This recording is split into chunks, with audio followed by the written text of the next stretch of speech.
ओम शांति। ਅੱਜ ਪਿਆਰੇ ਬਾਪ ਦਾਦਾ ਦੇ 23/6/2021 ਦੇ ਮਹਾਵਚਨ। ਪਿਆਰੇ ਬਾਪ ਦਾਦਾ ਨੇ ਆਪਣੇ ਪਿਆਰੇ ਪਿਆਰੇ ਬੱਚਿਆਂ ਨੂੰ ਕਿਹਾ, ਮਿੱਠੇ ਬੱਚੇ, ਯਾਦ ਨਾਲ ਆਤਮਾ ਦਾ ਚਿੱਕੜ ਕੱਢਦੇ ਜਾਓ। ਆਤਮਾ ਜਦੋਂ ਬਿਲਕੁਲ ਪਵਿੱਤਰ ਬਣ ਜਾਵੇ ਤਾਂ ਘਰ ਜਾ ਸਕੇ। ਪ੍ਰਸ਼ਨ ਹੈ, ਇਸ ਅੰਤਿਮ ਜਨਮ ਵਿੱਚ ਬਾਪ ਨੇ ਕਿਸ ਡਾਇਰੈਕਸ਼ਨ ਨੂੰ ਪਾਲਨ ਕਰਨ ਵਿੱਚ ਹੀ ਬੱਚਿਆਂ ਦਾ ਕਲਿਆਣ ਹੈ। ਇਸ ਅੰਤਿਮ ਜਨਮ ਵਿੱਚ ਬਾਪ ਦੇ ਕਿਸ ਡਾਇਰੈਕਸ਼ਨ ਮਾਨਾ ਕਿਹੜੀ ਸ਼੍ਰੀਮਤ ਹੈ ਜਿਸ ਨੂੰ ਪਾਲਨ ਕਰਨ ਵਿੱਚ ਹੀ ਬੱਚਿਆਂ ਦਾ ਕਲਿਆਣ ਹੈ। ਉੱਤਰ ਹੈ, ਬਾਬਾ ਕਹਿੰਦੇ, ਮਿੱਠੇ ਬੱਚੇ, ਇਸ ਅੰਤਿਮ ਜਨਮ ਵਿੱਚ ਬਾਪ ਤੋਂ ਪੂਰਾ ਵਰਸਾ ਲੈ ਲਵੋ। ਬੁੱਧੀ ਨੂੰ ਬਾਹਰ ਭਟਕਾਓ ਨਹੀਂ। ਵਿਸ਼ ਨੂੰ ਛੱਡ ਕੇ ਅੰਮ੍ਰਿਤ ਪੀਓ। ਇਸ ਅੰਤਿਮ ਜਨਮ ਵਿੱਚ ਹੀ ਤੁਸੀਂ 63 ਜਨਮਾਂ ਦੀ ਆਦਤ ਮਿਟਾਉਣੀ ਹੈ। ਇਸ ਲਈ ਰਾਤ ਦਿਨ ਮਿਹਨਤ ਕਰਕੇ ਦੇਹੀ ਅਭਿਮਾਨੀ ਬਣੋ। ਓਮ ਸ਼ਾਂਤੀ। ਸ਼ਾਂਤੀ ਧਾਮ ਵਿਸ਼ਰਾਮਪੁਰੀ ਹੈ।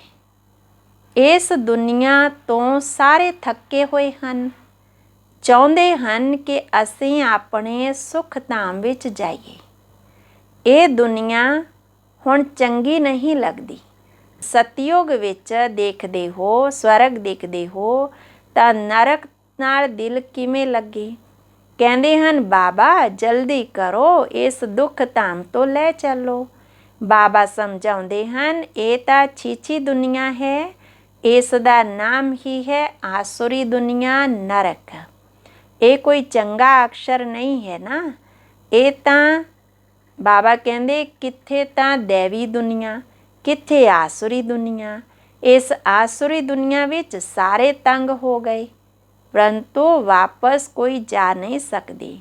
ਤਮੋ ਪ੍ਰਧਾਨਤਾ ਦੀ ਖਾਦ ਪਈ ਹੋਈ ਹੈ। ਉਹ ਖਾਦ ਆਤਮਾ ਵਿੱਚੋਂ ਨਿਕਲੇ, ਉਸ ਦੇ ਲਈ ਪੁਰੁਸ਼ਾਰਥ ਕਰ ਰਹੇ ਹਨ। ਜੋ ਅੱਛੇ ਪੁਰੁਸ਼ਾਰਥੀ ਹਨ, ਉਹਨਾਂ ਦੀ ਅਵਸਥਾ ਅੰਤ ਵਿੱਚ ਅੱਛੀ ਹੋ ਜਾਵੇਗੀ। ਇਹ ਪੁਰਾਣੀ ਦੁਨੀਆ ਖਤਮ ਹੋ ਜਾਵੇਗੀ। ਹੁਣ ਤਾਂ ਬਾਕੀ ਥੋੜੇ ਦਿਨ ਹਨ ਨਾ। ਜਦੋਂ ਬਾਪ ਆ ਕੇ ਵਾਪਸ ਨਾ ਲੈ ਜਾਣ, ਉਦੋਂ ਤੱਕ ਕੋਈ ਵਾਪਸ ਜਾ ਨਹੀਂ ਸਕਦਾ। ਦੁਨੀਆ ਵਿੱਚ ਬਹੁਤ ਦੁੱਖ ਹੈ ਨਾ। ਘਰ ਵਿੱਚ ਵੀ ਕੋਈ ਨਾ ਕੋਈ ਦੁੱਖ ਰਹਿੰਦਾ ਹੈ। ਤੁਹਾਡੇ ਬੱਚਿਆਂ ਦੇ ਦਿਲ ਵਿੱਚ ਹੈ, ਬਾਬਾ ਹੁਣ ਸਾਨੂੰ ਆ ਕੇ ਦੁੱਖਾਂ ਤੋਂ ਬਾਬਾ ਸਾਨੂੰ ਹੁਣ ਦੁੱਖਾਂ ਤੋਂ ਛੁਡਾਉਣ ਲਈ ਆਏ ਹਨ। ਜੋ ਚੰਗੇ ਨਿਸ਼ਚੇ ਬੁੱਧੀ ਹਨ, ਉਹ ਬਾਪ ਨੂੰ ਯਾਦ ਕਰਦੇ, ਕਦੇ ਵੀ ਭੁੱਲਦੇ ਨਹੀਂ। ਉਹਨਾਂ ਨੂੰ ਕਿਹਾ ਜਾਂਦਾ ਸਾਰਿਆਂ ਦਾ ਦੁੱਖ ਹਰਤਾ। ਬੱਚੇ ਹੀ ਪਹਿਚਾਣਦੇ ਹਨ। ਅਗਰ ਪਹਿਚਾਣ ਲੈਣ, ਸਾਰੇ ਪਹਿਚਾਣ ਲੈਣ, ਤਾਂ ਫਿਰ ਇੰਨੇ ਸਾਰੇ ਮਨੁੱਖ ਕਿੱਥੇ ਆ ਕਰਕੇ ਬੈਠਣਗੇ। ਇਹ ਤਾਂ ਹੋ ਨਹੀਂ ਸਕਦਾ। ਇਸ ਲਈ ਡਰਾਮਾ ਵਿੱਚ ਯੁਕਤੀ ਇਸ ਤਰ੍ਹਾਂ ਦੀ ਰਚੀ ਹੋਈ ਹੈ, ਜੋ ਸ਼੍ਰੀਮਤ 'ਤੇ ਚੱਲਦੇ ਹਨ ਉਹੀ ਉੱਚਾ ਪਦ ਪਾ ਸਕਦੇ ਹਨ। ਇਹ ਤਾਂ ਠੀਕ ਹੈ ਨਾ। ਬਾਬਾ ਕਹਿੰਦੇ, ਪਰੰਤੂ ਉੱਚਾ ਪਦ ਪਾਉਣ ਦੇ ਲਈ ਪੁਰੁਸ਼ਾਰਥ ਵੀ ਤਾਂ ਕਰਨਾ ਪਵੇ। ਦੂਸਰਾ ਪਾਵਨ ਬਣਨ ਬਿਗਰ ਪਾਵਨ ਦੁਨੀਆ ਵਿੱਚ ਕੋਈ ਜਾ ਨਹੀਂ ਸਕਦੇ। ਇਹ ਤਾਂ ਜੋ ਕਹਿੰਦੇ ਹਨ ਕਿ ਫਲਾਣਾ ਜੋਤੀ ਜੋਤ ਸਮਾਇਆ, ਵਾਪਸ ਗਿਆ, ਇਹ ਤਾਂ ਹੋ ਨਹੀਂ ਸਕਦਾ।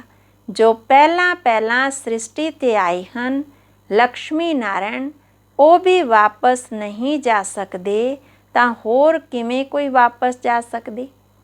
ਇਹਨਾਂ ਦੇ ਵੀ ਹੁਣ ਪੂਰੇ 84 ਜਨਮ ਪੂਰੇ ਹੋਏ। ਹੁਣ ਜਾਣ ਦੇ ਲਈ ਤਪੱਸਿਆ ਕਰ ਰਹੇ ਹਨ। ਸਭ ਪੁਕਾਰਦੇ ਹਨ ਇੱਕ ਬਾਪ ਨੂੰ।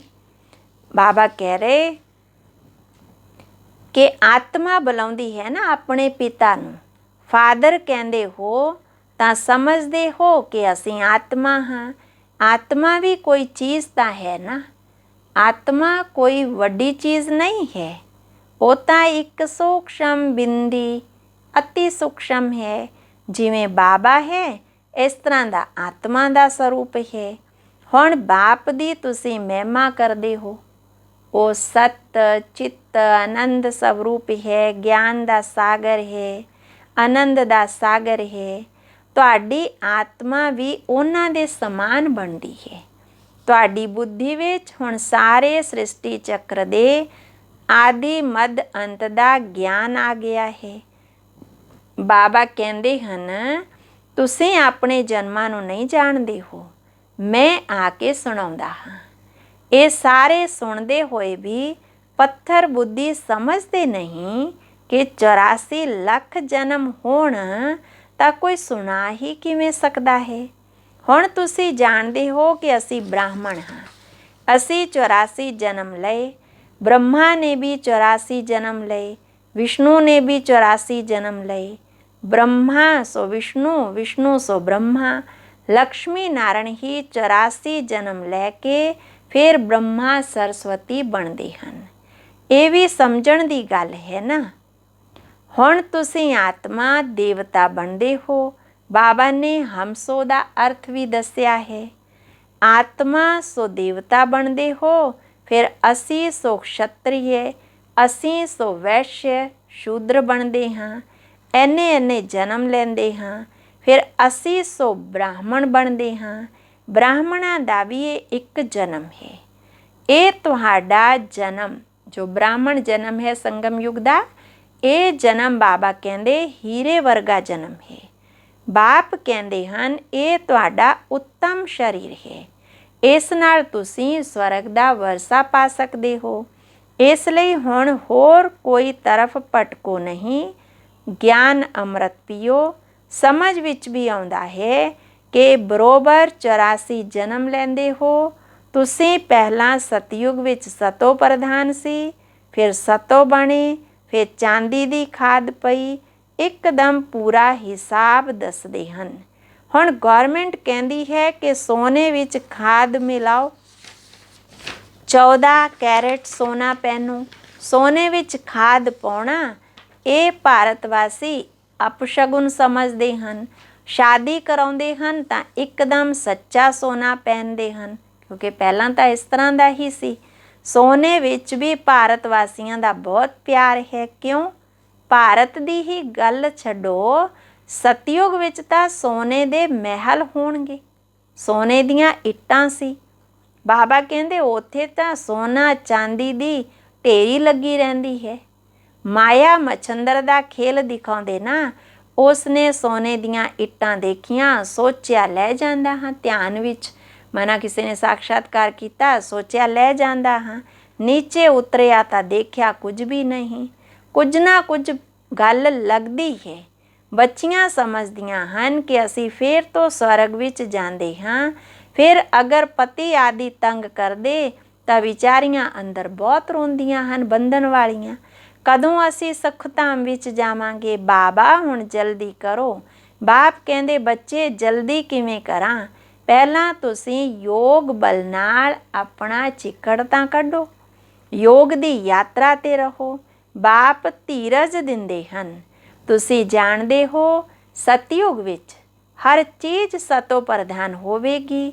ਉੱਥੇ ਇੰਨੇ ਪੰਛੀ ਜਾਨਵਰ ਆਦਿ ਹਨ, ਇੱਥੇ ਇਹ ਸਭ ਉੱਥੇ ਇੰਨੇ ਨਹੀਂ ਹੋਣਗੇ। ਵੱਡੇ ਆਦਮੀਆਂ ਦੇ ਕੋਲ ਚੰਗੀ ਸਫਾਈ ਰਹਿੰਦੀ ਹੈ। ਉੱਚੇ ਸਥਾਨਾਂ ਉਹਨਾਂ ਦੇ ਰਹਿਣ ਦਾ ਸਥਾਨ, ਫਰਨੀਚਰ ਆਦਿ ਵੀ ਬਹੁਤ ਵਧੀਆ ਹੁੰਦਾ। ਹੁਣ ਤੁਸੀਂ ਇੰਨੇ ਉੱਚੇ ਦੇਵਤਾ ਬਣਦੇ ਹੋ, ਉੱਥੇ ਇਸ ਤਰ੍ਹਾਂ ਦੀਆਂ ਕੋਈ ਵੀ ਗੰਦੀਆਂ ਚੀਜ਼ਾਂ ਰਹਿ ਨਹੀਂ ਸਕਦੀਆਂ। ਇੱਥੇ ਤਾਂ ਦੇਖੋ ਮੱਛਰ ਆਦਿ, ਕਿੰਨੇ ਪ੍ਰਕਾਰ ਦੀਆਂ ਬਿਮਾਰੀਆਂ, ਕਿੰਨੀ ਗੰਦਗੀ ਆਦਿ ਰਹਿੰਦੀ ਹੈ। ਪਿੰਡਾਂ ਵਿੱਚ ਵੀ ਗੰਦ, ਸਤਯੁਗ ਵਿੱਚ ਪਿੰਡਾਂ ਵਿੱਚ ਗੰਦ ਨਹੀਂ ਰਹਿੰਦਾ। ਬਾਬਾ ਕਹਿ ਰਹੇ ਗਾਂਵੜਿਆਂ ਵਿੱਚ ਇੰਨਾ ਗੰਦ ਨਹੀਂ ਰਹਿੰਦਾ। ਇੱਥੇ ਵੀ ਪਿੰਡਾਂ ਵਿੱਚ ਦੇਖੋ ਇੰਨਾ ਗੰਦ ਨਹੀਂ। ਸ਼ਹਿਰਾਂ ਵਿੱਚ ਬਹੁਤ ਗੰਦਗੀ ਹੈ, ਵੱਡੇ ਵੱਡੇ ਸ਼ਹਿਰਾਂ ਵਿੱਚ ਬਹੁਤ ਗੰਦਗੀ ਹੈ, ਕਿਉਂਕਿ ਬਹੁਤ ਮਨੁੱਖ ਹੋ ਗਏ, ਰਹਿਣ ਦੀ ਜਗ੍ਹਾ ਨਹੀਂ। ਤੁਸੀਂ ਸਾਰੇ ਵਿਸ਼ਵ ਦੇ ਹੁਣ ਮਾਲਿਕ ਬਣਦੇ ਹੋ। ਤੁਸੀਂ ਜਾਣਦੇ ਹੋ ਕਿ ਅਸੀਂ ਕਲਪ ਪਹਿਲਾਂ ਮਾਫੀ ਕੇ ਪਾਰਟ ਵਜਾ ਰਹੇ ਹਾਂ।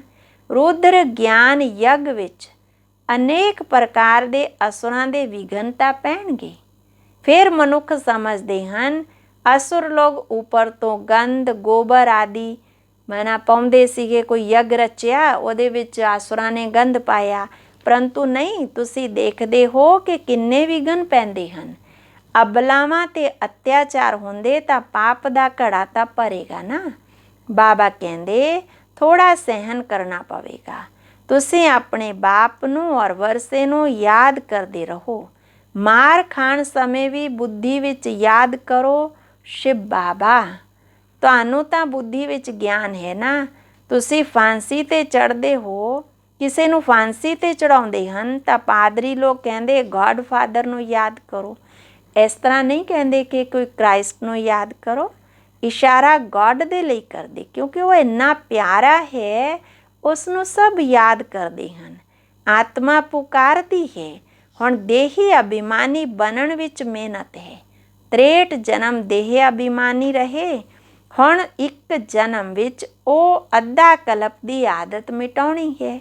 ਤੁਸੀਂ ਜਾਣਦੇ ਹੋ ਦੇਹੀ ਅਭਿਮਾਨੀ ਬਣਨ ਨਾਲ ਹੀ ਅਸੀਂ ਵਿਸ਼ਵ ਦੇ ਮਾਲਿਕ ਬਣ ਜਾਵਾਂਗੇ।